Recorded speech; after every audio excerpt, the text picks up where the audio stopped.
Have you ever opened social media and felt that quiet punch in your chest? Someone your age buying a house, someone getting married, someone finally making it.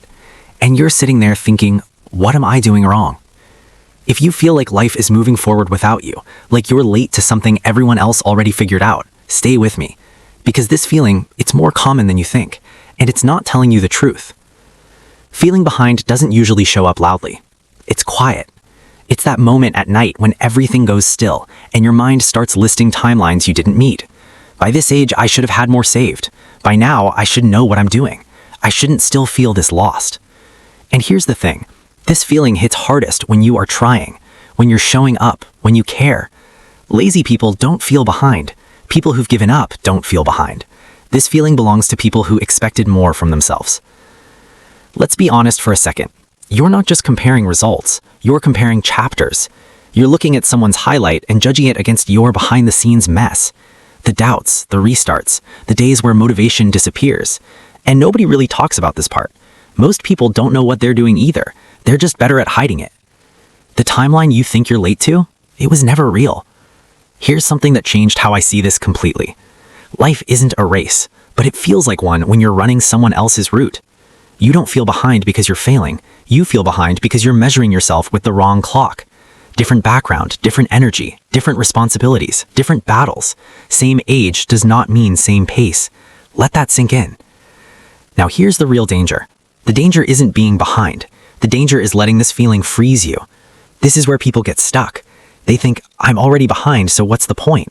So they procrastinate. They stop trying fully. They half show up because full effort feels risky. And slowly, the gap feels bigger. Not because you're incapable, but because you stopped moving. Feeling behind becomes a loop. But it doesn't have to stay that way. So let's talk about what actually helps. Step 1. Shrink the timeline. If your life feels overwhelming right now, it's probably because you're trying to fix everything at once. Career, money, health, relationships, purpose. That's too much for one mind.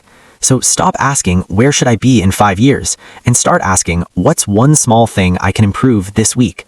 Not perfect, not life-changing, just slightly better. Momentum doesn't come from clarity, it comes from movement. Step 2. Stop waiting to feel ready.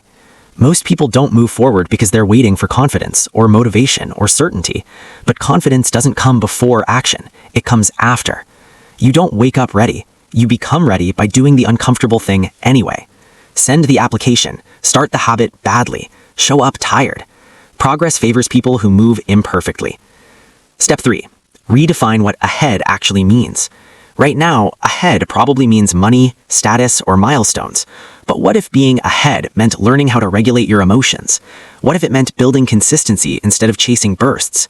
What if it meant choosing long-term growth over quick approval? Some people look ahead but feel deeply unhappy, burned out, trapped by choices they rushed into. You're not late, you're still building a foundation. And foundations aren't flashy, but they last. There will be days when this talk doesn't magically fix it. Days when you still feel behind, unmotivated, doubtful.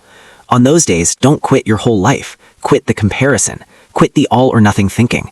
Quit the idea that you need to have it all figured out. Just don't quit yourself. You don't need a breakthrough, you need continuity.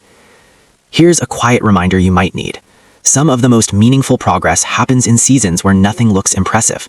No applause, no announcements, just small choices stacking quietly. Those seasons feel slow, lonely, uncertain, but they're usually the ones that change everything later.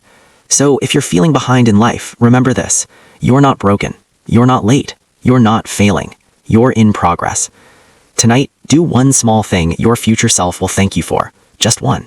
And tomorrow, do it again. That's how people catch up. Not by rushing, but by staying in the game. We're not here to be perfect. We're here to keep going. Let's improve together.